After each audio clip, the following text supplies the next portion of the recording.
so excited about the group and the guests that we have today, but most importantly is the guest host that I have today, which is Bill Herman from Paradiddle Records.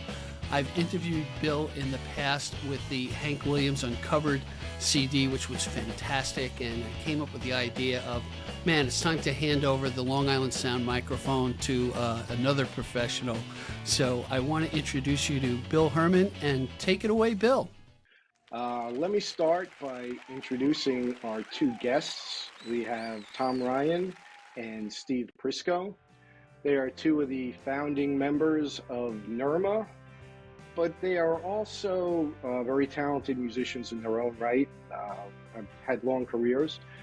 So let's start by introducing them, talking a little bit about them. Steve, why don't we start with you? Like so many people in our age group, Steve, I understand you saw the light when you saw the Beatles. That's 100% correct. Yeah. So, I mean, do you remember seeing that show? Do you still have that memory? Because to me, that's one of my earliest childhood memories. It's ingrained in my memory. I remember the day, I remember where I was, and I remember, turning to my mother and saying something like, is this something you can do? Is this like, could I do this? And she said, yeah, I guess so.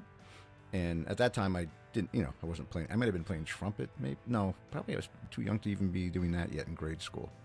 But it was just defined. I said, that's what I'm going to do.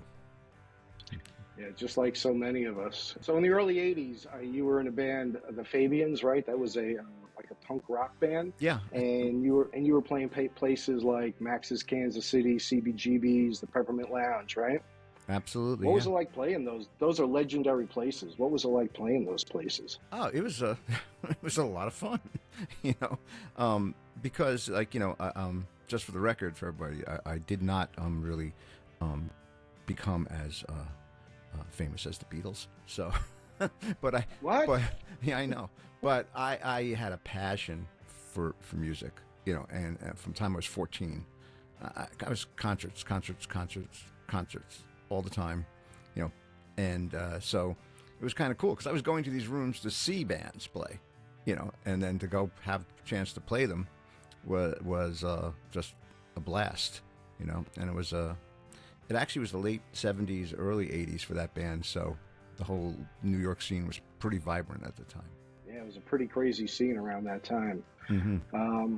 Now, after that, you formed the Mosquitoes, correct? And they released an EP that was then This Is Now. And if I'm not mistaken, the Monkees recorded that title track. That must have been really cool to have the Monkees record one of your songs. It was very cool, but it also was the end of the band. So it had a double-edged sword there. Them recording the song and the band, or was that just happened at the same time? No, it definitely contributed to it. We had a very talented, he still is, talented singer-songwriter in leading that band. And he wrote that song. And so he wanted to kind of continue that path. And it wasn't the path that we were on, so to speak. So, Gotcha. Typical story. Mm-hmm. No band lasts forever, it seems. Unless you're the Rolling Stones, I guess. Yeah. Can't seem to kill them off, but after that, I think you had the Scofflaws, the Scofflaws, the Blue Beats, the Purple Gang. Mm-hmm. But you also organized the Elvis Show, which was a benefit concert that went on for like 25 years. Yeah, that came out of the Purple Gang, which we were a rockabilly band, and short story. One day we had a gig on Elvis's birthday. And we were playing a local bar like we always did to we had a little crowd, but I reached out to all the singers and the local rockabilly band, said, hey, we're going to do an Elvis thing. Come on down, come up, sing a song. It was a lot of fun, and it also turned out to be a little bit of a magic trick because, I asked about, 10, 15 guys, and they all brought their friends, and the next thing I know, we have a room full of people. So I said, we're going to do this again next year. And just maybe I'll ask 30 people to sing and see what happens. And it was a blast. So we decided to make it a charity event. And we just kept going up and up and up and up. And we were we did IMAC in Huntington for 3 years in a row. I think there were about 600 seats, selling it out. It was great. So I take it you're a big Elvis fan. It was kind of just a little bit of osmosis. I have 2 older brothers. They're 10 years older than me. So they were teenagers in the 50s. So there are a few Elvis albums kicking around the house. And in our age group you're talking about, there were the Elvis on the 430 movie. But I really didn't I wasn't getting his vibe so much. I started guitar lessons. And it was a guy from Nashville that moved across the street. And I had just got my first guitar, and I bought a Young Rascals songbook. And Gene Cornish had said on the back that his favorite guitar player was Scotty Moore. I had no idea who Scotty Moore was. So the guy asked me, "So, Steve, what's your favorite guitar player?" And I said, "Scotty Moore." So all my guitar lessons were Elvis songs. So kind of got ingrained on me. And, as I started to explore him and understand more about music and the bands that I was, some of the bands that I definitely started liking led back to him. So, yeah. So no, I ended up being a fairly big fan. I think he is, I think that's where it all started. For me, that's Big Boom, Elvis. And I guess around 2005 was when the Blaggards were formed, if I'm not mistaken. You and Tom, Rich Umbach, Mick Hargraves, correct? That became the lineup. There were a few steps along the way there, but before we actually ever played a gig, that was the first time band when we went out. Yeah. Is that where you and Tom first met? Yeah. Yep. Absolutely. I had given up. I had about 2000. I guess I got married in 2000, and I was just kind of done. I was still in the Blue Beach at that time. We were playing a lot in the city, and I decided, I'm kind of done with this, I think, for a while. It had been a long run. I had been in band since I was like 15. So, but then I missed it a lot, and I didn't know how I was going to get back in, really. I'm not an audition kind of guy. I didn't know what. And then a mutual friend of Tom and I's, someone I had known for years, and that was actually playing with Tom in the version of the band that became Blaggards. She called me and said, "Hey, I've got these guys, you want to come down?" And so I said, "Yeah, okay, let me see." And then it was literally right down the street too. And I went down to Tom's house, and it was fun. I mean, I knew that I had found a band, but I also knew I found some good friends. I think that was kind of when our paths first started to cross. You guys did a track on the Kinks Uncovered. Right. Mm-hmm. And one of the memorable things about that was that we got a cease and desist order, if you remember, because you were using the name The Blaggards. We do, yeah. Mm-hmm. And I'm actually very proud of that, because that was a band from Texas. So that meant that we were reaching out to, out in New York, we were getting across the country, and and we were told to cease and desist. That was great fun to get that. There's another thing. You got something coming up with the Mosquitoes at Arlene's Grocery. What's that about? We had some fans of that band. We started with a big crowd in Northport, and these people had remained fans for a long time. And the band was, we really became a good band, if I say so myself, a live band. And Vance, the songwriter, was a good songwriter and great singer. We only put out one official EP, vinyl EP, back in the day, and none of us really loved it. And our fans were kind of disappointed. It didn't really kind of represent who we were to them. They were always clamoring for us to put something out. We had done a few other, semi-professional recordings, but finally, the last year, or maybe 2 years ago now, a couple of these fans said, "Can we take the lead on this and try to put out a compilation?" And we managed to scrape up everything on the album. I mean, on this compilation that came out, 47 songs or something, was sourced from cassettes. We couldn't find any of the master tape. Found the master tapes for one recording session, but we were lucky to have lots of tapes and lots of studio recordings and lots of rehearsal recordings and gigs that were recorded, some really good board recordings. And they worked it out.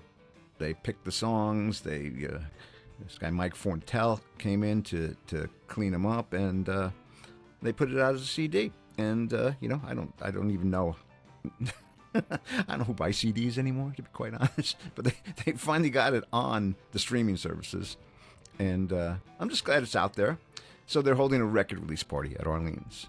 We're not playing together as the Mosquitoes. Vance, who was in the band, lead singer, he's actually in Herman's Hermits now. He's with Peter Noon. Really?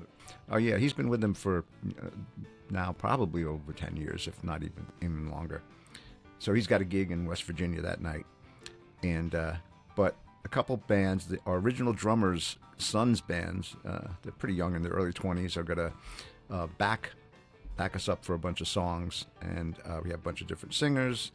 And then this band called the Headless Horsemen, or members of the Headless Horsemen, I should say, who are guys from the garage scene in New York at the time in the 80s. Guys from the Vipers and the Trifles and a few other bands. They're going to also back us up on a few songs. It's a very loose night, but it should be fun. All right, Tom, let's talk about you.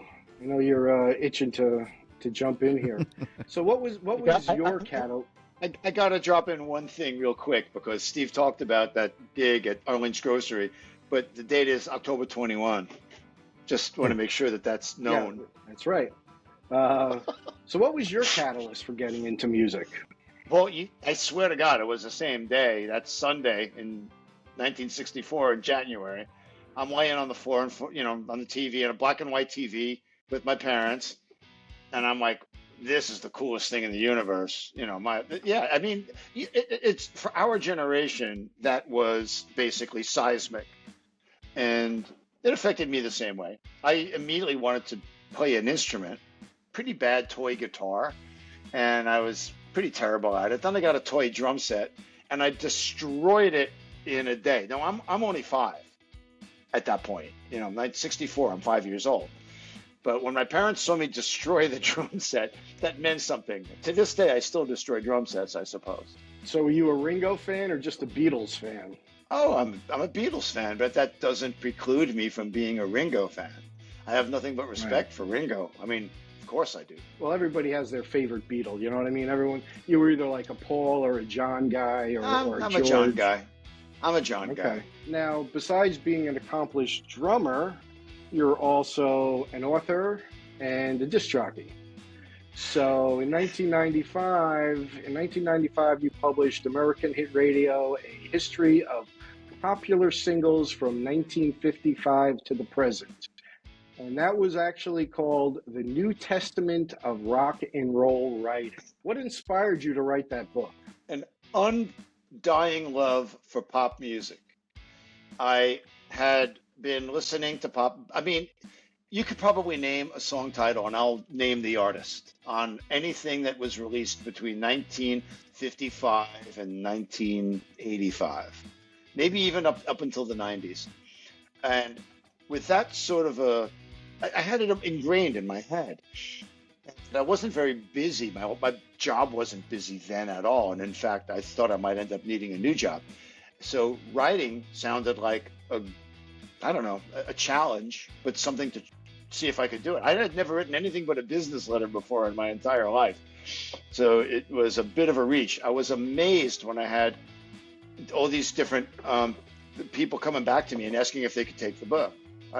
There was, to this day, I can't believe it, because I'm writing another one, and it's very difficult to sell.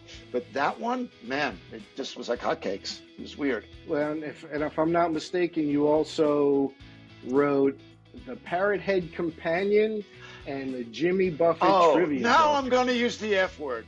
Okay, here's what happened. It's very easy to explain. When the first book came out and it was doing reasonably well, my agent came to me and was making me offers. And the first offer that I got was to write a book on Aretha Franklin. And I'm like, I'd love to do that. That'd be fantastic. Definitely put my name in the hat. He got back to me and he said, yeah, you lost it. Somebody else got it. But I have this other thing on Jimmy Buffett. And if you take it, guaranteed money, guaranteed publishing. Now, with the first book, there was nothing guaranteed. And it was very hard to get it to the point where I knew it was going to get published.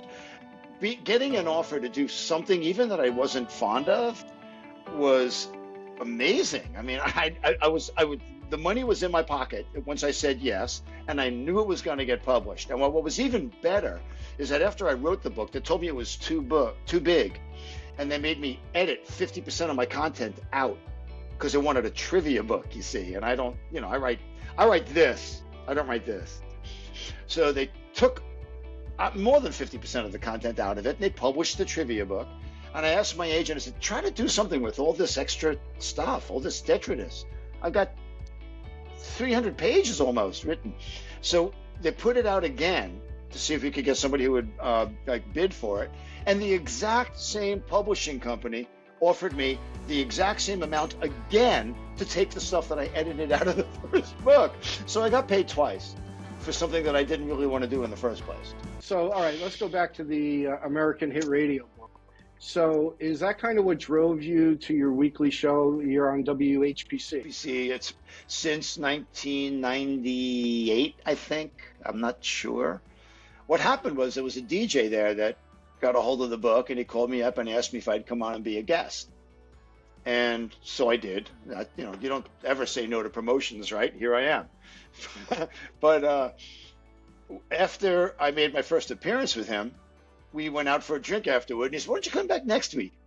So I did, and we did it again. And then he was like, why don't you keep coming back? It was strange because the guy's show was originally a political show. His name was John Gomez. And I just ended up becoming sort of like, he was Johnny Carson and I was the other guy. I open up my mouth every now and then and laugh at his jokes and stuff. But eventually he left the job. And when he left, the station was like quick to ask me if I'd want to take his place. And that was that. It was very simple. I said yes. And then, one 1 hour gig turned into 2 because they offered me an extra slot. So now I'm Wednesday and Friday from 5 o'clock to 6 o'clock on 90.3 WHPC. And it's also, obviously, it's on our website, AmericanHitNetwork.com. I've got, Bill, I'm not kidding. If you ever go, check out AmericanHitNetwork.com.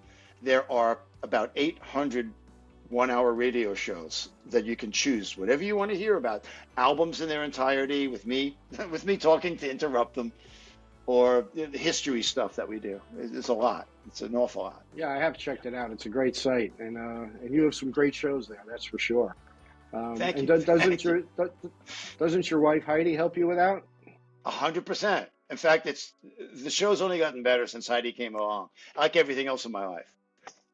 It's just really the way that things worked out. Heidi and I, started dating in 2002, and the radio show was still pretty young then. But Steve could tell you, anybody who knows me could tell you that there's everything that we do together. Everything. NYRMA, the radio show, our job. I gave her my business. She runs it. Everything. And everything's gotten better because I've done that. Great. It's great to have a woman like that in your life. It's it for sure. is. Believe me, it is. It's not easy to find somebody. Didn't you also do a little work with Fox TV and News 12 as an entertainment on-air personality? It's weird, but it's true. I kind of blanked so much of that out of my life because I don't do any TV anymore. When we started getting really active with NYRMA, I felt more like I was being myself rather than being I don't know what TV wanted me to be. And I was very, very much manipulated on a lot of the channels, especially, quite honestly, on Fox. I showed up as somebody who was meant to be speaking about music, because that's what I do after all. And overnight, they turned me into a movie critic. And that was bizarre. I did that for about a month or two, until I felt like, this is such a weird lie that I don't want to get outed and being like delegated to being somebody who was caught, basically faking knowledge about a genre when I know a lot about music. I know nothing about movies. It was bizarre that I did it, but I was on TV for about 3 months, 6 months on Fox, talking about movies. I think the most amazing thing is that you pointed out that Fox actually lied. I mean, Who would ever thought? Um, Who knew? let's talk about the Hombres. Now, I know a little bit about that band. That was a band that put out 2 records with Levon Helm as the drummer. Well, then you did the Oddfellows Rest in 2014, where you were the drummer. And you were basically filling the shoes of Levon Helm. How did that feel? Can you imagine? I mean, No, I can't. it, as a drummer, you're a drummer, Bill. I mean, you can imagine, to some extent anyway, I can just how that would be impossible to wrap your head around it. I knew all of the guys, not particularly well at the time. I knew Russ Seeger very well. Chris James came in with me, so I knew him, of course, as well. But I didn't know, Paul and Mike very well.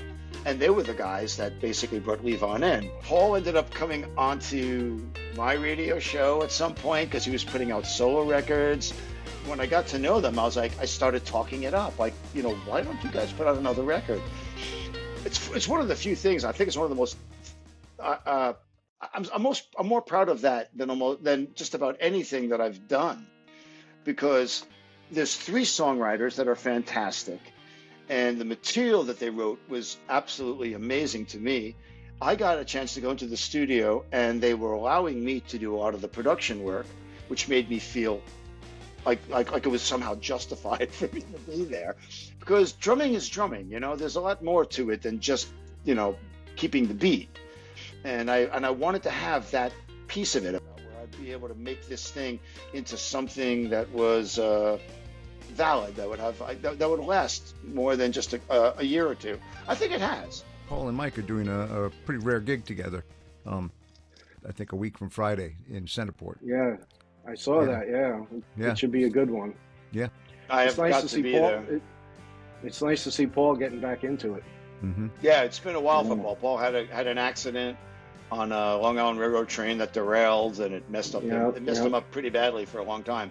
But he's recovering, and he's on his way back. Great songwriter, man. All right, he's a great songwriter. Yeah, and a good all around good guy too. So yeah, to NYRMA. Okay? Oh boy. So the New York Roots Music Association and Saturday Night Social Club. That's a mouthful. Heidi added that. So, all right. Well, although I think your next show's on a Friday, but we won't. First one ever. Right. Well, we might have to make it a weekend social club. What exactly is NYRMA, and how did the idea of NYRMA come about? Steve set it up. Steve did the Elvis show, and that was very much a precursor to what NYRMA was about. And Steve also mentioned how he joined, the band that I was in, the Blackguards. And although we weren't the Blackguards yet, we didn't become the Blackguards until Steve joined. Once Steve joined, and I don't know if he's even going to remember this as well as I do, but we were only a band for a very short period of time, maybe a month and a half, 2 months. And Steve comes down one day and says, "We're going to do an Elvis show, and we got to learn these 40 songs in 2 weeks, and we'll just go live and do it." And the guitar player started laughing out loud.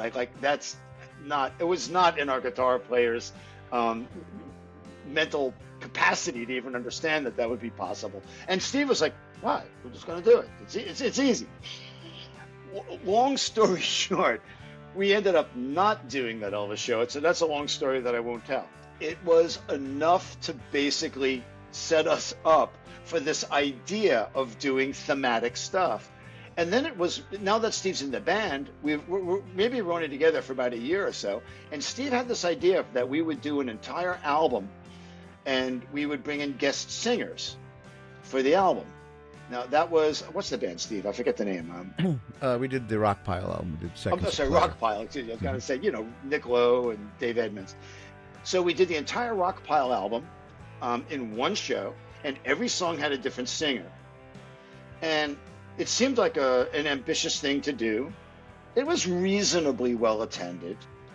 But what we didn't know at the time was that we planted a seed at that point.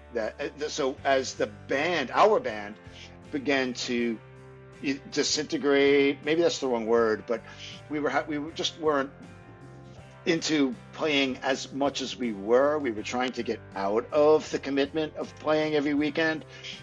me and the guitar player especially, that all of a sudden it seemed like this idea of doing something around,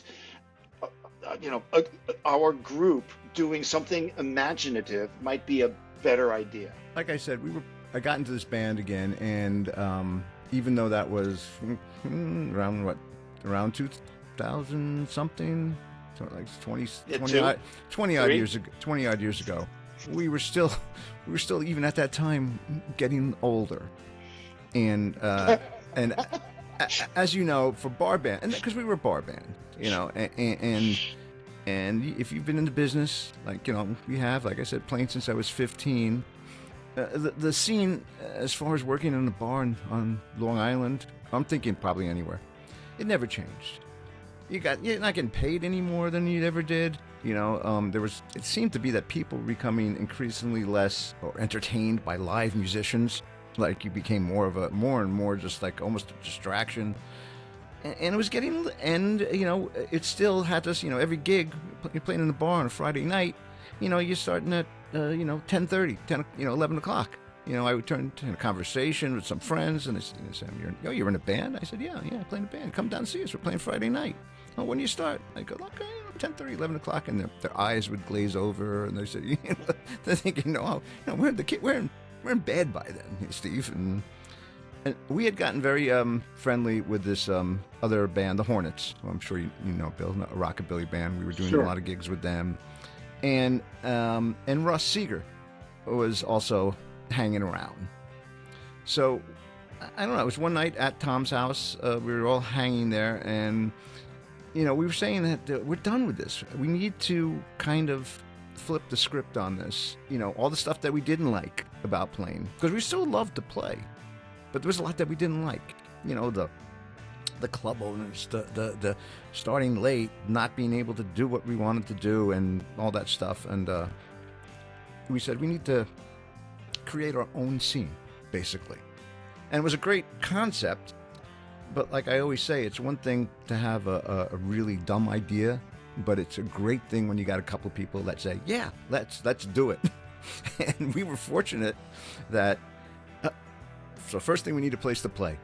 And Tom's father was involved at the time in this American Legion Hall in Plainview. That they didn't have too many things scheduled, so we had all of a sudden we had a room though that we could go in, set it up the way we want, when we wanted to, decide what we were going to charge. They had a little bar, and then also, kind of need a home base. And Tom, again, had a practice space in the house. And we had this core group of musicians. And like Tom said, the idea did come around in the very beginning to maybe build a theme. And at first, it was more of an album. We thought we'd be doing like either just albums or maybe an artist, focusing on an artist.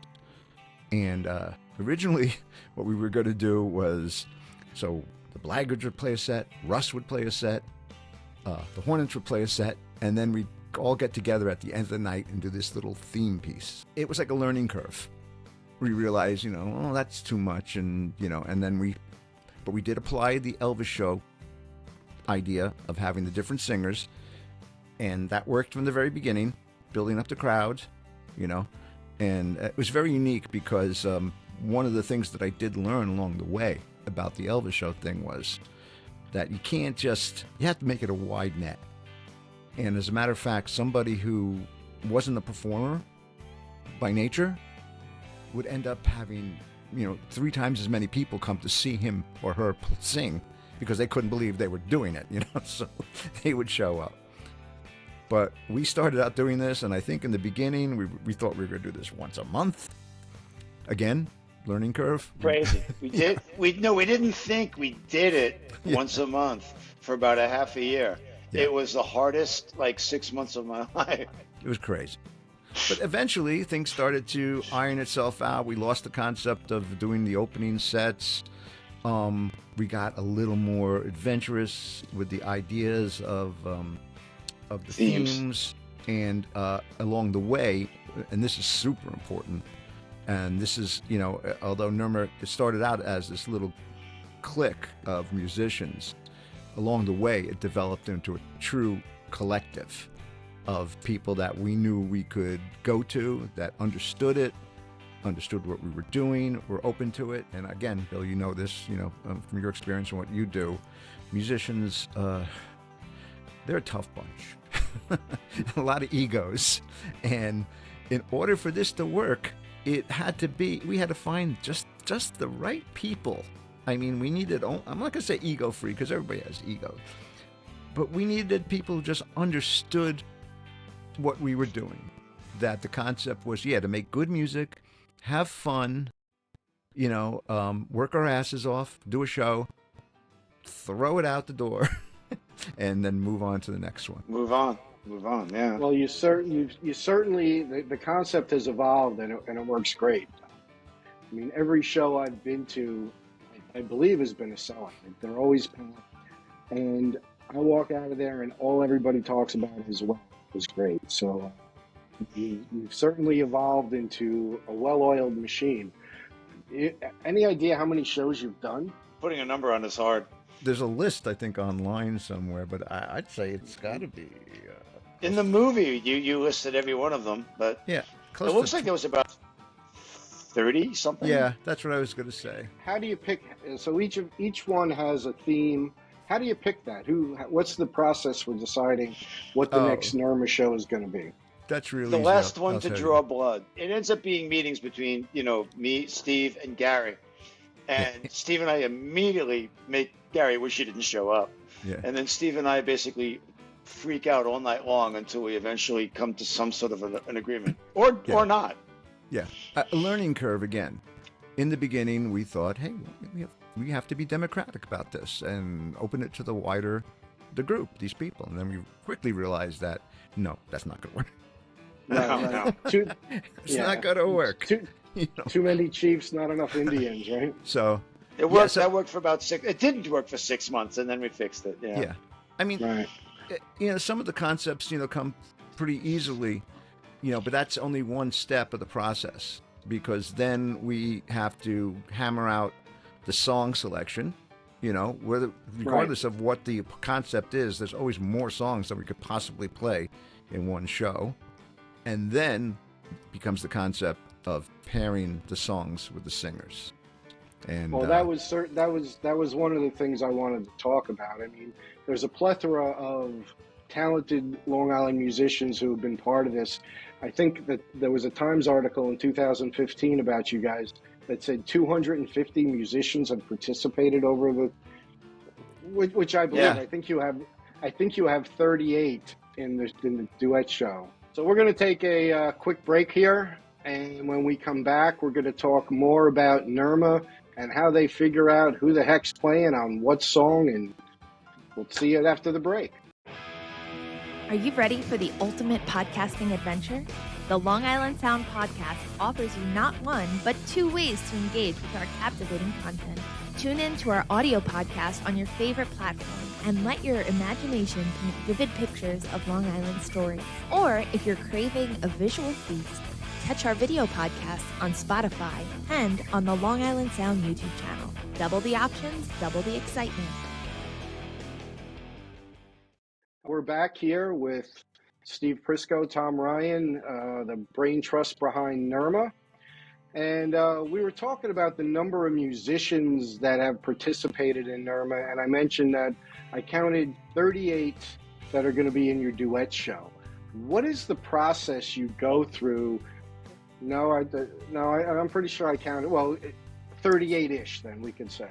But so how do you decide which musicians are going to be part of which show, who's going to be the house band, that type of thing? What's the process? And then I want to get more specifically into the duet show that you're coming up, but I'd just like to talk in general about the process first. Kind of settled in over the years now to a core group of the band, the backing band musicians. If you look over the years, you'll see that it's remained fairly consistent, and we bring in a few people.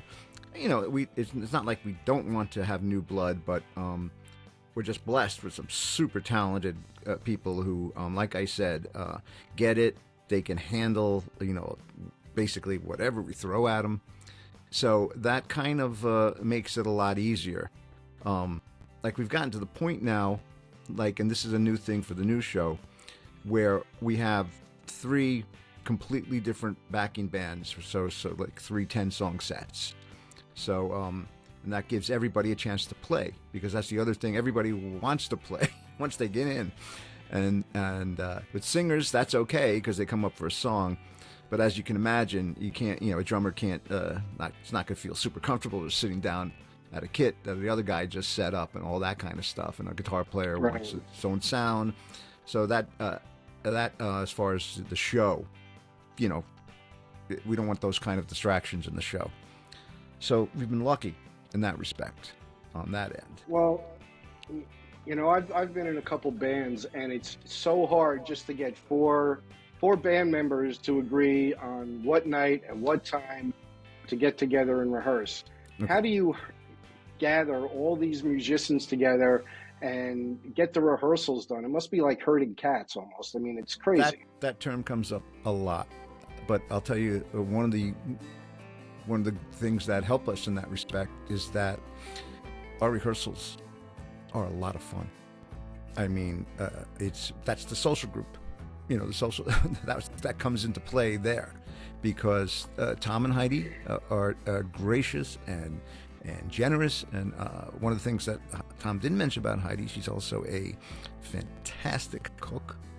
And so the bands come. There's always food. There's a social environment, because you only have a certain amount of people, playing at any one time, one singer, and everybody else is hanging out, upstairs having a good time. And it's, so that people kind of look forward to the rehearsals. It's, you can breeze in and breeze out if you're a singer. The bands, have become friends. That's the other thing. We've launched bands at NYRMA.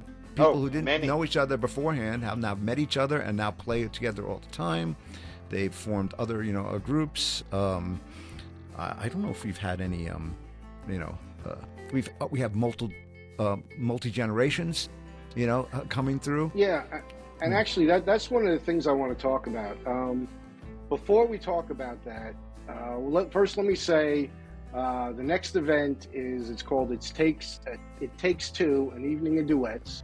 It's Friday, November 3rd at the American Legion Hall, 1 Milldam Road in Huntington at 8 p.m.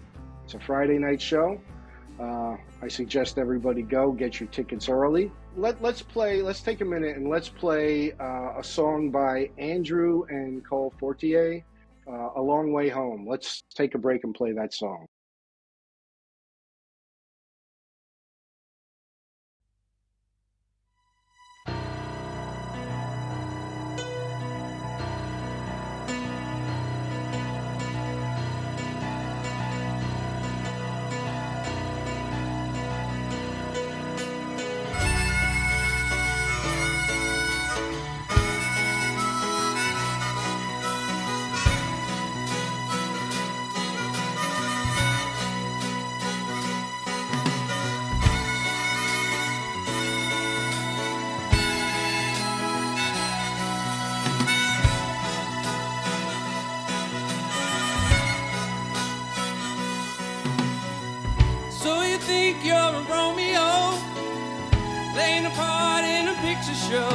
Take the long way home.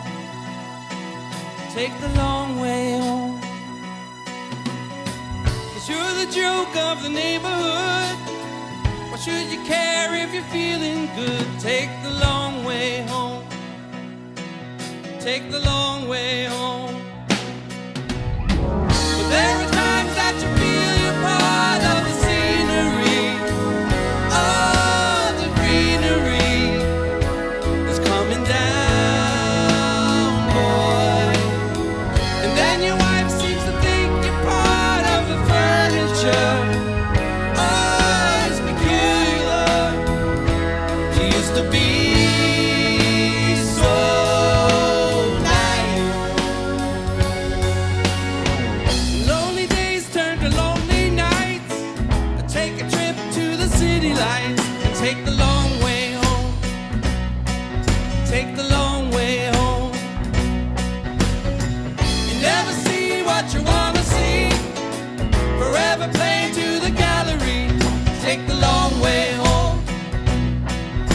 take the long way home. When you're up on the stage, it's so unbelievable, oh, unforgettable, how they adore you. And then your wife seems to think you're losing your sanity, oh, calamity, for is there no way out? Come on.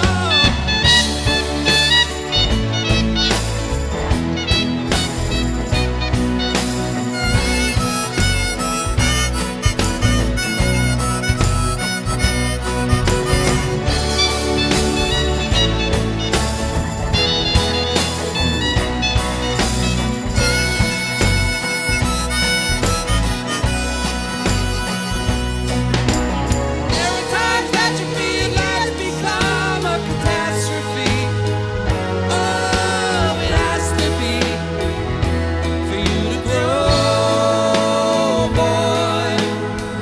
Looking through the years to see what you should have been, oh, what you might have been, if you'd have had more time.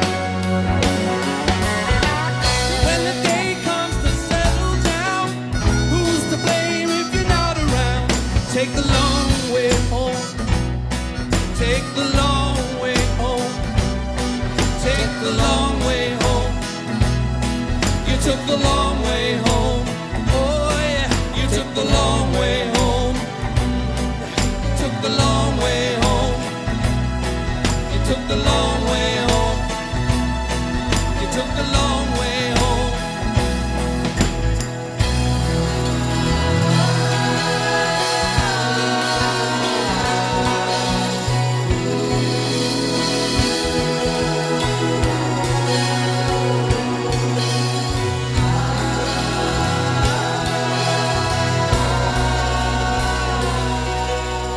Long way home.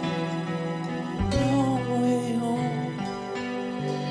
Long way home. Long way home. Long way home. Long way home. Long way home.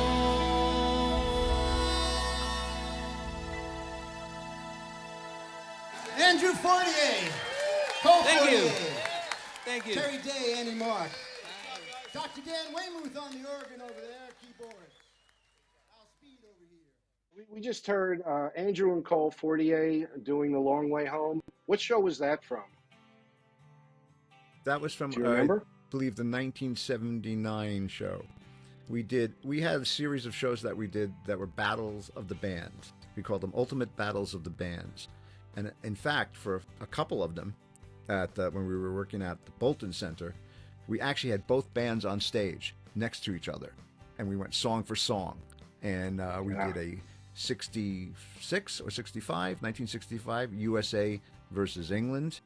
We did a 75, was it? I can't remember. Or 79. It was old school versus new wave. And I believe that's where this show came from. This song. And didn't you do an AM versus FM as well? We did AM versus FM. Yeah, too. that was a fun one. Yeah. But anyway, that was a father-son team. And there seems to be a lot of families involved in the NYRMA thing. There's also the father-daughter team of Howard Silverman and his daughter Jenna, a husband-wife team, Annie Mark, Chris James. I think you have 3 siblings, Alan and Tom Santoriello and their sister Anna Corona, and Gary and Brett Dawson. That's another father-son team.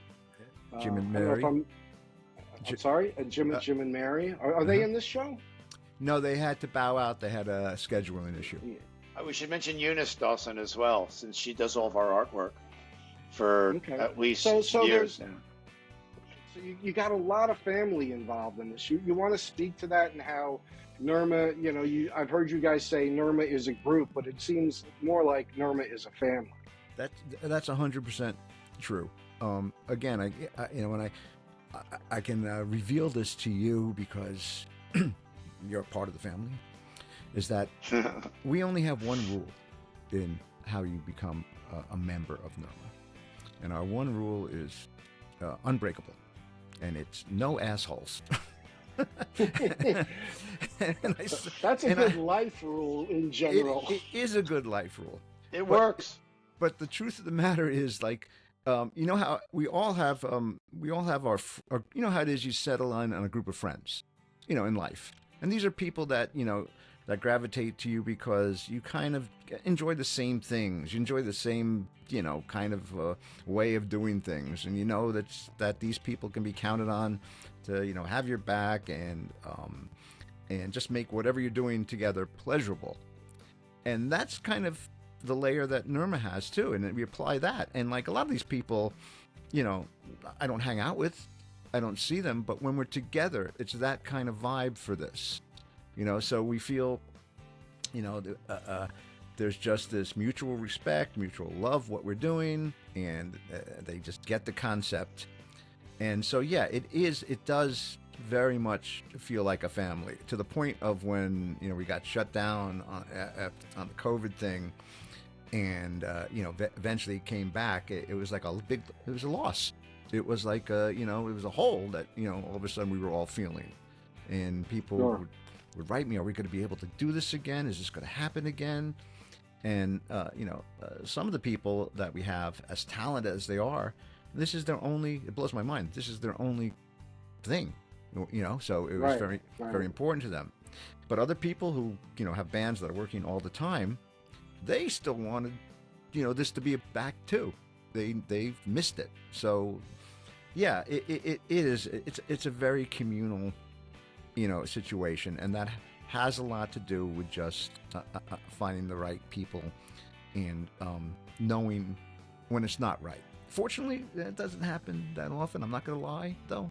It's happened. You know, sure. That's just life. Well, whenever you get that many people together, there's always bound to be something like that. And Yeah. I just want to correct myself from earlier. I said there were 38 musicians involved. There's 38 vocalists. Right. So if you add the house band, you got 54 people working on this particular show. Yeah. That's quite remarkable. Quite a feat of organization. Yeah. We should make them pay to show up. Yeah, I think they'll bring enough people. You don't have to worry about that. Yeah. You know, if everybody just brings a couple people, you got a full show there. Yeah. Well, the duets idea was one that we'd been kicking around for a while. It had surfaced because, like, every time we sit down to think of the next show, we have stuff in the bank that we're thinking about. But we felt this one was a good one to come back with because we wanted to include as many people as possible. You know, usually, you know, if we had 30 songs, we'd have just, you know, 30 singers. There are a lot of people that are doing multiple songs, though, along the way, but enable us to get a lot more people into the show. How do you pick the songs for this show? How did you decide which songs to do? Well, after the theme, we both, Tom and I, and sometimes, you know, Gary gets involved in that end. But Tom and I start writing lists. Then we come back, and the first thing we do is look at the things that we matched, that we knew at least, okay, that's good. And then, like I said, we usually end up then with a list of songs. That's far too many that we need to play, and then we just fight. True. It's true. We just fight it out and argue this and argue that. I mean, and, you know, along the way, we're trying to configure what the set's going to sound like, how it's going to flow. So you need certain, you know, elements to that. You know, you want to end strong. You want to have a nice, you know, some high points, some like intimate things. And believe it or not, you know, after, you know, and there'll be songs that we both want to do with a passion, you know, that each other go, no, we're not doing. You know? So it's a little bit of give and take. And eventually, you know, we just throw down the gauntlet. It's concessions, and we end up with the set. And you know, usually that's usually it works from then. You know, every once in a while when we get to the rehearsals or in the beginning, we'll say, that's not working out the way we thought it was. But that's turns out very rare. No, no. Well, let's do this. Let's take another song. Jessica Upham is one of your regular female vocalists. Yeah, you have some outstanding female vocalists. Oh yeah. And I've been lucky to work with several of them here in my studio. But Jessica's pretty much a regular for you guys. And we have a version of her doing Son of a Preacher Man. Do you want to set this song up and what that was from and tell us a little bit about that? Tom, do you want to? I don't remember what. Oh wait, was that the Muscle what Shoals. show was that from? I think that was the Muscle Shoals, the American Studios. Was that? Oh yeah, that's right. of We course. did right American versus. We did a show that was based on Southern Recording Studios, and Jessica, since the day she showed up, has been I don't know, nothing but a godsend for us. She's a fabulous singer and a fabulous person. Works with everybody, brings zero attitude and 100% talent. So we always try to find something that's going to make her happy. And I figured doing a Dusty Springfield song, especially that one, would have to work. And boy, does she kick it out of the park. She can, as she does with everything she's done, to be honest. So here's Jessica Upham doing Son of a Preacher Man.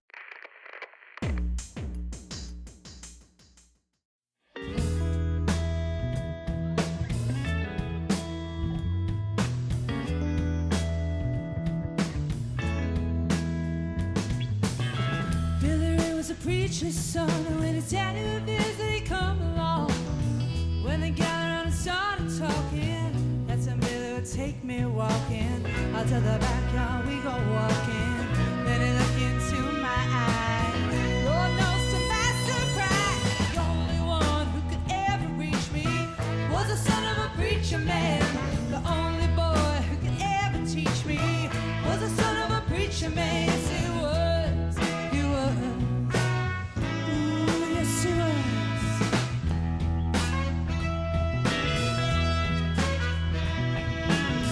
Being good isn't always easy, no matter how hard I tried.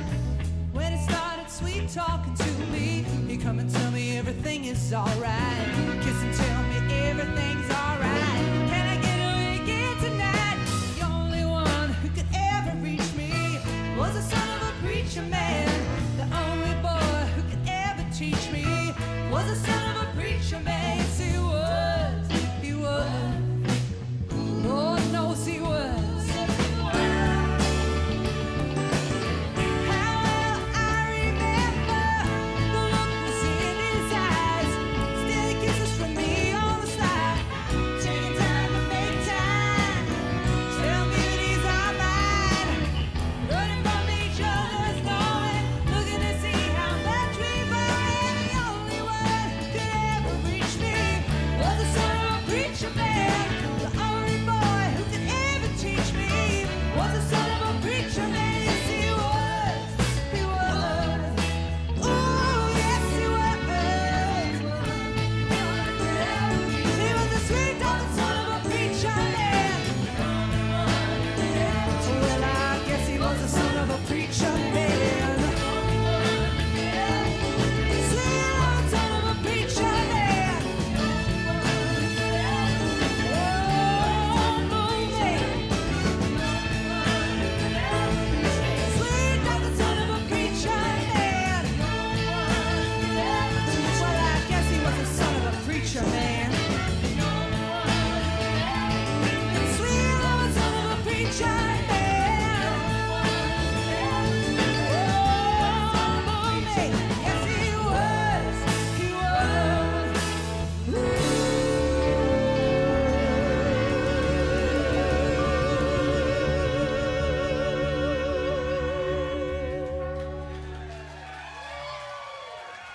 Yeah, so that was Jessica Upham singing Son of a Preacher Man. She's a terrific lead singer. I know she's also a wonderful background singer. I know you have a lot of those. I've often seen the trio of Jessica, Michelle Savory, and Annie Mark. Great girl background singers, also all great lead singers. So how did you pair up the people who are going to do the duets? sometimes it almost does itself. I'll hear the song as I'm listening to the song, and I will just envision the singer. Other times, I like to challenge people. I might throw something at somebody that it seems like it's out of their wheelhouse. Now, I would never embarrass anybody. I would only do that because I truly believe they're going to, kill a song. And sometimes it really, they're not convinced until the moment it happens. Like, we have a song coming up in the duet show where I paired, it's a Sam and Dave tune that I said, I want to flip the script here and have two women sing this song. Oh, interesting. And it also wasn't as a song that everybody knows probably more by another artist. I'm trying to dance around what the song is. I don't know why. Yeah. But last Is it a big secret what the song is? No, it's I Can't Stand Up. So that Elvis did. Right. And both of the gals, Claudia Jacobs and Mag Stanley, they were apprehensive. They were a little bit apprehensive, and especially they were both much more familiar with the Elvis version, which is, 10 times faster and this and that. Mm-hmm. But I walked into rehearsal last night when they were performing this song, and it was stunning. And I was like, see, I'm a genius. It was that was a great pairing. Yeah, Steve did most of the pairings for maybe all of them for this show, and a lot of them surprised me. But I at that point in time, I had to pull back because I had other obligations, and it was like, Steve, you got to handle this, and I am really happy with the way that it's coming together, and the things that I was shocked about are now coming out to be perfect in terms of like planning. Yeah. And a little tie-in to what you were talking about before and the family thing. Now, all these songs, when we started this concept thing, there was a little thing about what actually is a duet, and there were things that people that were naming that were duos that really don't perform together. I wanted things where the singers were either singing the full song together or it was a call and response thing that were true duets. But I also had this idea to take a song that wasn't a duet. It's the Cat Stevens song, Father and Son. Uh-huh. Now, he sings it as, he does the two. He's like a duet to himself. In a right. way. So I said, let's make this into a true duet and use an actual father and son with Andy Brilliant. and Cole Fortier. And that's going to be a really special moment in the show. So. Oh, that's a great idea. Really good idea. But let's again talk about when the event is. It's Friday, November 3rd at the American Legion Hall, 1 Milldam Road in Huntington at 8 p.m. If you're anywhere else that night, you're going to be sorry. And I understand there should be a scroll across the bottom on where you can get your tickets. Let's see. So you guys your shows have taken place in a few different venues. Like you said, you started in an American Legion Hall, I guess it was, in Plainview. I know you've done the Bolton Center, which I've just read I think yesterday is finally coming back. Yes. And that's great news for Long Island. They always have some good shows there. Yeah, there's a good room. I know you've done stuff in Tom's backyard. It's a wonderful place to hold events as well. If you've never been to Tom's backyard, I recommend you crash one of his parties. And but you really seem to have found a home at the American Legion Hall in Huntington. They've really seemed to accommodate it. Everything seemed to come together there. Yeah, we did. The Bolton Center was a lot of fun, and it was a treat for the musicians. You're on a nice stage, you see the audience. But then I started to hear from our fans, and it turns out they kind of like the bar, the club environment, where they could mingle with their friends, not be in a seat all the time. They could dance over here if they wanted. And the Legion in Plainview, which served us very well, they struggled. They had a very small bar. It wasn't, you know, and I think it was through Tom Liccamelli and Dave Wise who said, hey, let's check out this place. And we went down there, and as soon as we saw it, we said, oh, this is fantastic. It's got almost a perfect space for us to set up and play. They had a great bar area. And then it turned out that they were so open to the concept that they started, they put in a sound system that we recommended. Right. They bought created a soundboard for us. They laid the cabling. They bought lights. They bought our backdrop from us because I had bought, the drape and pipe thing, and they said, oh, we'll buy that from you and this and that. So it really turned out to be a really nice partnership. And and it had become our home base. And now they're getting so popular as a venue. Hard for us to get in. It was, But you're right, though. Part of your name is, Saturday Night Social Club, and doing it there, it's definitely a social event. I love going just to catch up with people I haven't seen in a while. Yeah. And the sound system now is really good. Who's doing the sound for this show? Brett Dawson. Brett is doing it again because he does. Yeah. He's also playing. He is playing bass on one song. One song in this set. Yeah. He does as a sound guy, I got to tell you, he does an amazing job on the sound. And, sound guys never get the kudos they deserve, and he deserves the kudos. So yeah. So if people want to see some of the things you've done in the past, there's stuff on YouTube, I understand, right? A lot of stuff on YouTube.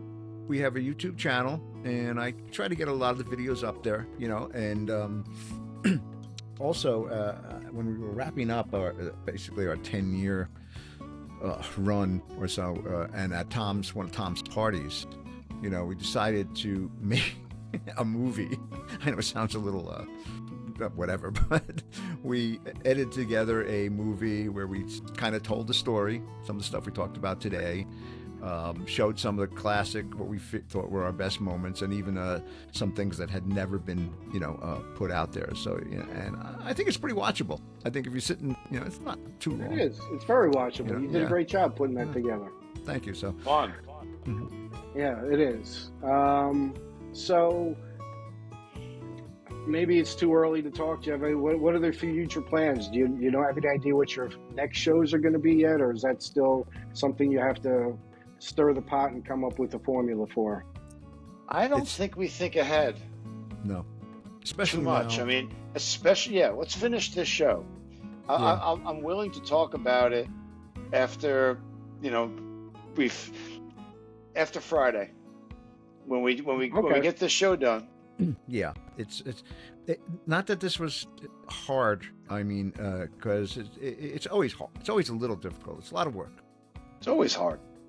Oh, sure it is. I imagine it must be. Yeah, coming back and to be honest, I'm still got my fingers crossed. Is it going to work out? We're going to get the crowds to come back. Are we going to get the support? I'm feeling pretty good. Tickets are selling nicely. And it certainly is possible that we might even sell out. So you might want to jump on that and get the tickets. But at this point, because like I said, we're everybody's getting a little on in years and all that, and it makes everything a little more difficult. But it is so much fun, and you just don't want to hang it up, And, sure. But well, listen, as we get older, I think we appreciate doing things like this more and more. The music's an important part of all of our lives. And the NYRMA events, as I said earlier, are just a great chance to get together with people you've played with, maybe you've just hung out with, but you share a common interest in music and the same kind of music, and it's always a fun time. And let's again say It Takes Two, an Evening of Duets, Friday, November 3rd at the American Legion Hall, 1 Mill Dam Road in Huntington at 8 p.m. I have my tickets. I hope you're getting yours. I understand there should be a scroll across the bottom. So why don't we wrap this up? But why don't we go out with another singer who's going to play that night. His name is Jim Treitline. He did Such a Night. Well, now, would you know what show that was from? Do either of you remember that? Yeah. Of course, that was The Last Waltz. Mm-hmm. That was a show that we were not going to do because it was too obvious. Everything that in our minds, we wanted to do stuff that was going to be like a little bit left of center. And doing the last waltz seemed like it was like, I don't know, a ripe tomato. And we did it anyway. And I'm very glad that we did. It was awesome. It came out fantastic. The Last Waltz can never be a ripe tomato. Last Waltz is one of the greatest concerts ever, so it was a good choice. Well, yeah, Let's that's listen why to we were afraid to it. We thought that we should like maybe let that be, but I don't know. We wanted to take. We figured we'd put our little imprint on it for fun. Yeah, no, it's always good to put your own imprint on it. Anything else you guys want to close out with before we go? No, just thanks a lot for having us. Yeah, appreciate it. Definitely. Well, thank you for come to the show. You know, come to the show. Thanks for taking the time to speak with us. Thank you to Steve for letting me be your guest host. And let's wrap it up with Such a Night. What a perfect song to end with.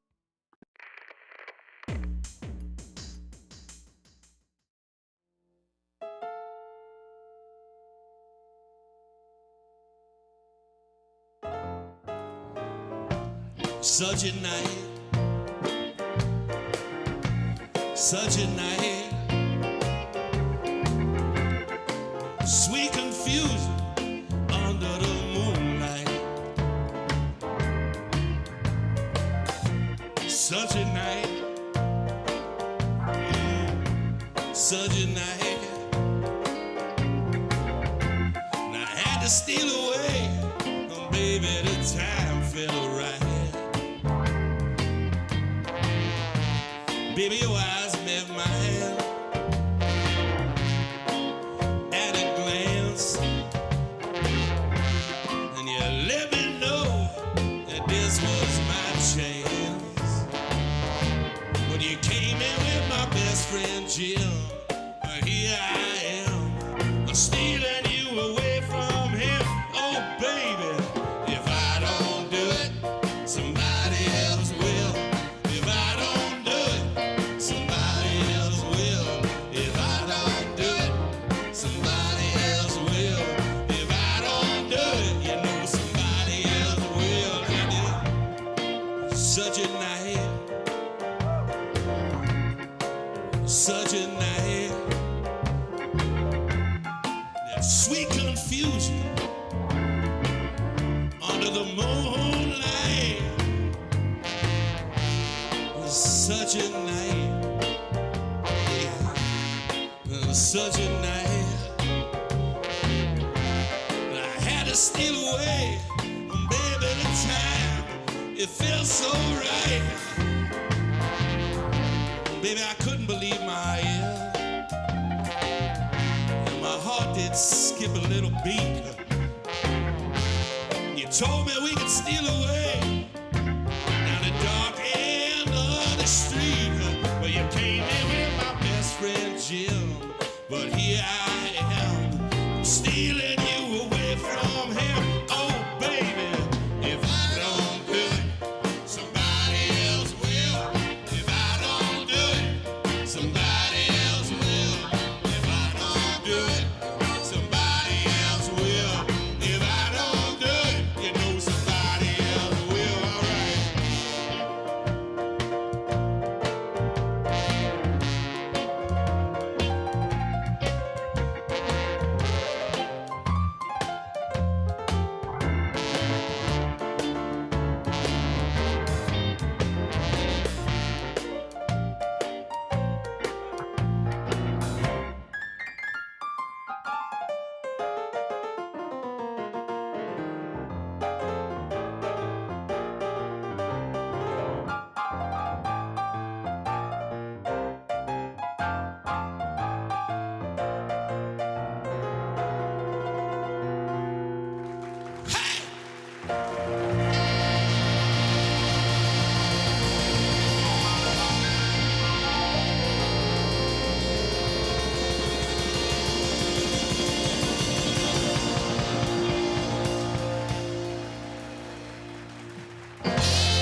Jim Traitline. Somebody buy that man a bud. Thank you for joining us today. I appreciate the time you spent with us. Please subscribe and comment and visit us at gigdestiny.com. Till next time, be generous with your joy, keep your spirits high, and let the music take you on a journey. Be well. Peace.